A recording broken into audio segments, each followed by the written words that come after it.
Bismillahirrahmanirrahim. Assalamualaikum warahmatullahi wabarakatuh. Berjumpa lagi di channel belajar bersama Pak Guru Yasin, channel yang akan membahas seputar PPG Daljab Kemenak. Pada kesempatan ini saya akan melanjutkan untuk membahas dan memberikan gambaran untuk modul perkembangan peserta didik pada hari yang kedua, yaitu KB 3 dan 4.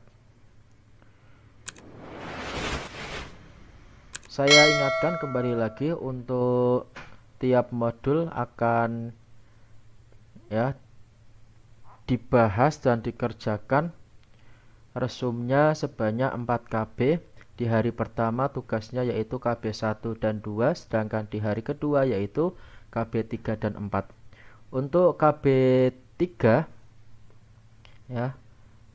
akan menjelaskan tentang perkembangan emosi, sosial, dan spiritual peserta didik. Perlu saya sampaikan Bapak Ibu, di sini pengalaman saya tahun kemarin, soal-soal yang sering keluar pada materi perkembangan emosi, sosial, dan spiritual peserta didik ini adalah pada tahap ini pada tahap karakteristik perkembangan emosi, sosial, dan spiritual ini juga keluar di antaranya yaitu kaitannya dengan emosi ada 3 variabel, variabel stimulus, variabel organik, dan satunya variabel respon. Kemudian selain itu juga yang saya masih ingat ini sering keluar adalah pada usia, fase perkembangan, dan ciri-ciri dari perkembangan perilaku peserta didik tahapan-tahapannya ini sering keluar juga.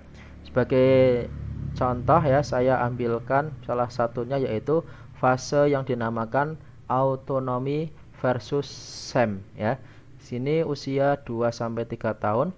Cirinya tahap ini dikatakan sebagai masa pemberontakan anak atau pada masa nakal-nakalnya. Namun kenakalannya tidak dapat dicegah begitu saja karena tahap ini anak sedang mengembangkan kemampuan motorik dan mental, sehingga yang diperlukan justru mendorong dan memberikan tempat untuk mengembangkan motorik dan mental. Pada saat ini anak akan sangat terpengaruh oleh orang-orang di sekitarnya, misalnya orang tua ataupun guru ini ketika usia 2-3 tahun. Kemudian usia 4-5 ada istilah inisiatif versus goal ini sering keluar pada soal-soal persiapan UP dan soal UP tahun kemarin. Tahap-tahap ini silahkan oleh karena itu Bapak Ibu benar-benar dibaca, dipahami dan dibuat resumannya secara mandiri, kreatif Bapak Ibu semuanya. Untuk sebagai gambaran contoh bisa dilihat di link deskripsi video ini. Kemudian untuk gambaran dari lembar kerja resum dari KB3 ini di sini saya membuat 5 halaman ada refleksi pribadinya, peta konsepnya untuk membuat peta konsep sebagus ini, semenarik ini silahkan bisa ditonton video saya yang lainnya di channel ini Kemudian pengertian ini istilah-istilahnya yang penting silahkan Bapak Ibu sebagai peserta PPG yang perlu diketahui bahwa dengan membuat resum seperti ini secara tidak langsung Bapak Ibu akan belajar memahami dan mendalami materi ini. Makanya pada tahap ini usahakan benar-benar silahkan Bapak Ibu secara kreatif bisa meringkas membaca dan mendalami materi yang ada di modul. Kemudian yang sering mengalami miskonsepsi seperti ini.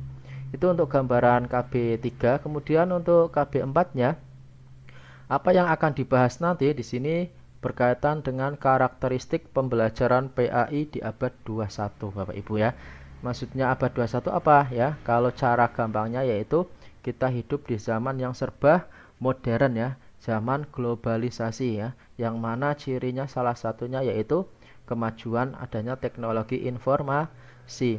Apa saja karakteristik pembelajaran PAI di abad 21? Nanti di sini Bapak Ibu akan belajar dan memahami materi ini. Globalisasi itu apa ciri-cirinya apa, tantangannya apa kemudian bagaimana hubungannya dengan pembelajaran PAI di abad 21 ini. Kemudian untuk LK resumnya sebagai gambaran ini punya saya ada 4 halaman.